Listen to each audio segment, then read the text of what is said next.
നമസ്കാരം. സർക്കാർ ജോലികളിലെ സംവരണത്തെ ചൊല്ലി രാജ്യത്തുടനീളം വ്യാപിച്ച മാരകമായ അശാന്തിയുടെ പശ്ചാത്തലത്തിൽ ബംഗ്ലാദേശിൽ രാജ്യവ്യാപകമായി കർഫ്യൂ ഏർപ്പെടുത്തി. വിദ്യാർത്ഥി പ്രതിഷേധക്കാരും പോലീസും തമ്മിലുള്ള ഏറ്റുമുട്ടലിൽ 105 പേരെങ്കിലും കൊല്ലപ്പെട്ടതായി വാർത്താ ഏജൻസിയായ AFP റിപ്പോർട്ട് ചെയ്തു. സംവരണ നയത്തിനെതിരെ ബംഗ്ലാദേശിൽ പൊട്ടിപ്പുറപ്പെട്ട വിദ്യാർത്ഥി പ്രക്ഷോഭം അക്രമാസക്തമായി തുടരുന്ന പശ്ചാത്തലത്തിലാണ് സർക്കാർ കർഫ്യൂ പ്രഖ്യാപനം നടത്തിയത്. മധ്യ ബംഗ്ലാദേശിലെ നരസിംഗ്ഡി ജില്ലയിലെ ജയിൽ കഴിഞ്ഞ ദിവസം അക്രമികൾ തകർത്തതോടെ 100ഓളം തടവ് പുള്ളികൾ പുറത്തുചാടിയിട്ടുണ്ട്.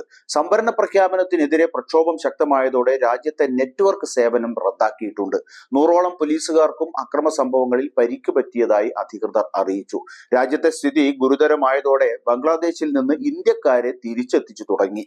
ബംഗ്ലാദേശിലെ ധാക്കയിൽ കുറഞ്ഞത് 3 ആഴ്ചയായി തുടരുന്ന പ്രതിഷേധം ശക്തമായതോടെ 245 ഇന്ത്യൻ പൗരന്മാർ നാട്ടിലേക്ക് മടങ്ങി. അതിർത്തി പോസ്റ്റുകൾ വഴിയാണ് മടക്കിയെത്തിക്കുന്നത്. 245 ഇന്ത്യക്കാർ മേഘാലയ അതിർത്തി വഴിയാണ് മടങ്ങിയെത്തിയത്. നേപ്പാളിൽ നിന്നുള്ളവരും ഈ അതിർത്തി പോസ്റ്റ് വഴി ഇന്ത്യയിലേക്ക് കടന്നു. മടങ്ങി വന്നവരിൽ 125 പേർ വിദ്യാർത്ഥികളാണെന്ന് വിദേശകാര്യ മന്ത്രാലയം അറിയിച്ചു. 1971 സ്വാതന്ത്ര്യ സമരത്തിൽ പങ്കെടുത്തവരുടെ കുടുംബങ്ങൾക്ക് സർക്കാർ ജോലികളിൽ 30% സംവരണം അനുവദിച്ചതിനെതിരെയുള്ള വിദ്യാർത്ഥി പ്രക്ഷോഭം പിന്നീട് വ്യാപകമായ അക്രമ സംഭവങ്ങളിലേക്ക് നീങ്ങുകയായിരുന്നു. രാജ്യത്തെ അഭിസംബോധന ചെയ്തുകൊണ്ട് ടെലിവിഷൻ പ്രസംഗത്തിൽ പ്രധാനമന്ത്രി ഷെയ്ഖ് ഹസീന പ്രശ്നത്തിന് സമാധാനപരമായി പരിഹാരം കാണുന്നതിന് വിദ്യാർത്ഥികളെ ചർച്ചയ്ക്ക് വിളിച്ചു.